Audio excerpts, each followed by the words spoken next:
Hey guys, welcome back to Chanman's videos, and we're back on the basement floor. In today's video I'm going to share my first thoughts and opinions after my first game with them. I had the opportunity to play with them Tuesday night, or we received them Tuesday, used them Tuesday night, and yeah, I've got some feedback to share. I'm gonna start with the blocker. Actually, before I start with the blocker, I wanted to point out the Warrior logos, the branding. That's really cool. I didn't notice it, and I don't know how well it comes across in the camera. This is not tan colored. That's actually, I don't know what, but if it's bronze or copper color, it is reflective. So I just thought I'd point that out. I thought it was really cool after I was staring at it. I was like, oh, that looks actually different. And yeah, so optically it looks great. Okay, back on track. Whew. Taking a big notice I take a deep breath before I start talking. Okay, so with the blocker, I will keep it short. Great feeling blocker, very light. It feels just like every Warrior blocker, whether it's the Ritual 4 or the 6.1. Although in our comparison video, the curve is the same as the 6.1. Versus what a 7.1 is going to look like, I won't know, but yeah, it's a great feeling blocker. Made some great saves with it. Absolutely robbed the guy on my stick side with it, and yeah, great blocker. No puck marks, interestingly enough. I don't know why. I wipe my gear off every game, and in this case, I just noticed like the puck marks are gone. So great blocker. RG7 light, feels great, love it. Moving on to glove. This glove, I thought it would be game ready when I first put it on, and I was, had some problems closing it. During the game, I had the same problems closing it. I had about 5 glove saves, and I wasn't able to pocket and catch a single one. And like right now, even right now, I do have to put a little bit of effort into it. So I will keep working it in, put a ball in there, kind of zap it up, take it off, put a stick and open it out, and hopefully just watch TV and do stuff with it and just keep working it to help break it in. Okay, yeah, as I was saying, it wasn't game ready. I had several saves, but I couldn't glove it and keep it in there. The pocket is shallow for sure. Strapping wise, I actually yesterday spent a lot of time playing around with straps. I didn't pay attention that this was strapped to the max when I played, and this being an elastic, what this does is it pulls it open, right? The intent is to pull it open, and so I'm just working against the equipment in this case. So now I realized that, loosened it up, gave it some slack there, so it moves better. I also untied all of the loop knots, which gives me a bit more freedom and flexibility in the glove. And so now it's better than Tuesday, but it's still not to where I want it in regards to being an easy, comfortable close. What else was there? Nothing much. Nice glove. I'm gonna brag. I Googled this before I made the video. But something I want to brag about is 1997 Edmonton Oilers versus Dallas Stars. Curtis Joseph versus Joe Nieuwendyk. Nieuwendyk had a whole empty net on the stick side. Cujo turns around, dives over with the backhand, gloves it, and cups it down. I got to make the exact same save, but I didn't get to get it down. It actually popped out again when I went to close it.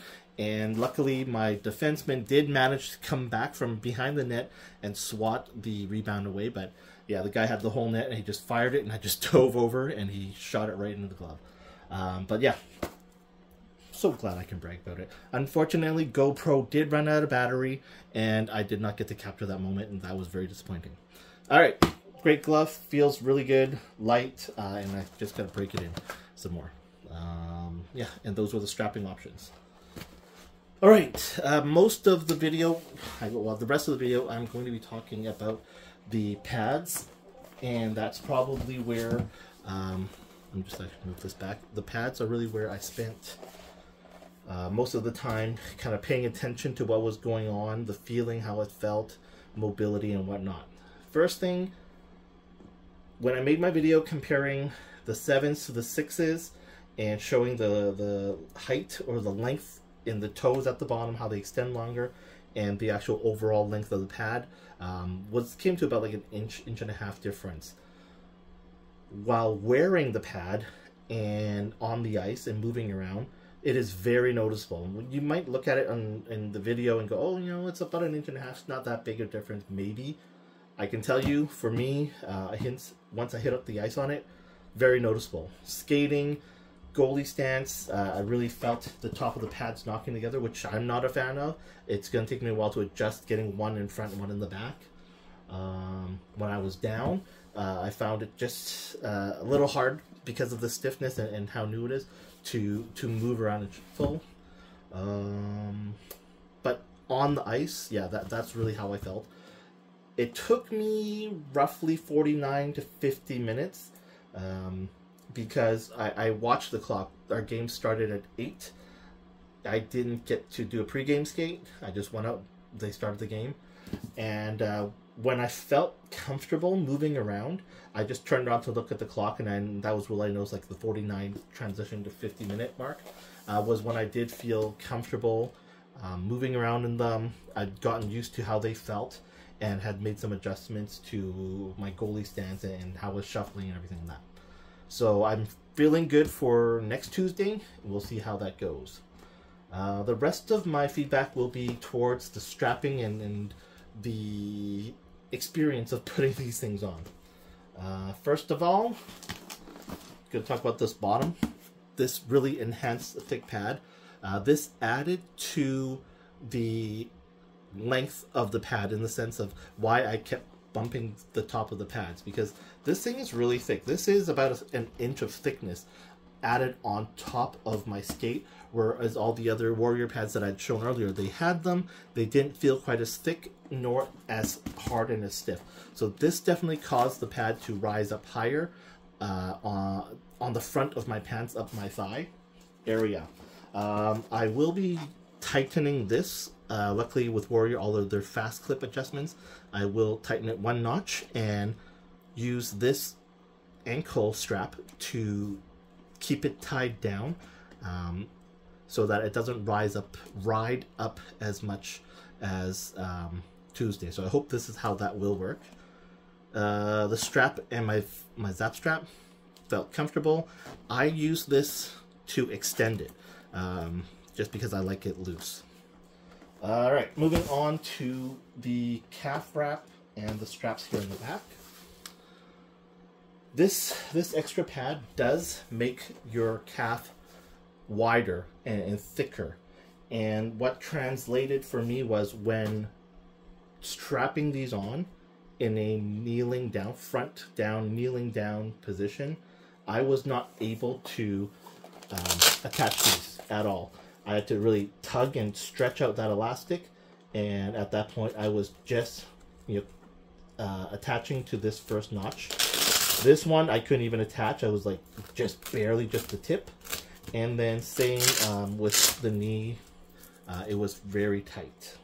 Naturally, because this pad here is quite wide, it's definitely going to take up a lot of volume and make it a wider, a thicker calf inside there. When wearing the pad in a butterfly, I didn't notice this pad at all. I completely forgot that this was even in there. So I'm curious as to see how it feels next week when I take that off. Because of this extra bulk, and because of how new and how tight these elastics are, the pads were strapped on very tightly, and I did have to play around and try to make some adjustments to make it as loose as possible, because the original, so the first time I put it on with everything is super tight, I noticed that when I was in the dressing room trying to do a butterfly, my pads didn't shift and rotate on my leg and go flush with the floor. It kind of stayed at a bit of an angle. What I did was, instead of kneeling down and having it like facing down and strapping it, I sat upwards on the chair, had the pad vertically, and then when I was able to strap it again, I was able to get bit, which is interesting. I was able to tighten it more, which is, like I said, was interesting. But I was able to catch more Velcro, but for some reason it loosened up. So I don't know if it was just how I tightened it or how I strapped it on. Once I put it on and then redid the Velcro, I also took the fast clips on the inside and I extended all of the elastics. I was able to get a bit more rotation, and so that loosened it up when I was hitting the ice, and it was flush to the ice. Okay, this strap here in the back of the knee, I am not a fan of it. It was very tight, so after I make this video, I will be removing these wings, and I will be using this pad, the strap down toward the bottom. I'm still undecided if I want to keep this on here at all. I can completely remove it, and instead of having the 3 straps, just go with the 2 straps. I like having loose pads for rotation, and that's my thought. I did feel discomfort. This thing was so tight that I don't know if you can see. If I tighten this up, you can see kind of cuts in or kind of carves into the back of your knees. And for me, late in the game, doing an RVH and stuff, I really felt that tension and pressure against the back of my knee, and I didn't like that at all. So that's why, for me, now it's an easy decision. This is coming off and it's going down. Landing on my knee pads. Although this is a 33+1, and I'm usually in a 32, I found that I was landing square on here. I really didn't notice anything really different. I didn't notice that I was missing it or hitting the ice, nothing of that at all. So yeah, I think that's fine. And that really is about it. Yeah, clearly I have to play in it more to get used to it. But other than this one incident here, and that these things felt very tight, no complaints at all. I can still make adjustments. I haven't adjusted this strap at all, just this one. And so if I'm going to take it off, I don't see a problem. Again, I'm going to take this pad off to see if it's noticeable. I mean, it's clearly going to be looser because it's taking less volume inside. But overall, nice, comfortable pad. Love the style. The color pattern is the Source for Sport exclusive, and I think the 32s, 33s, and maybe even the 34s are sold out. I only saw 2 Source for Sports locations have them online, which was the Hockey Shop in Langley and Source for Sports London, where it bought these. And that's it. Please, if you have any questions or comments, drop them in the comments, and I'll do my best to answer them. Any suggestions? If you like the video, please give it a like, and if you like the content I make, subscribe. That'd be great. Much appreciated. Thanks so much for watching, guys. See you in the next video.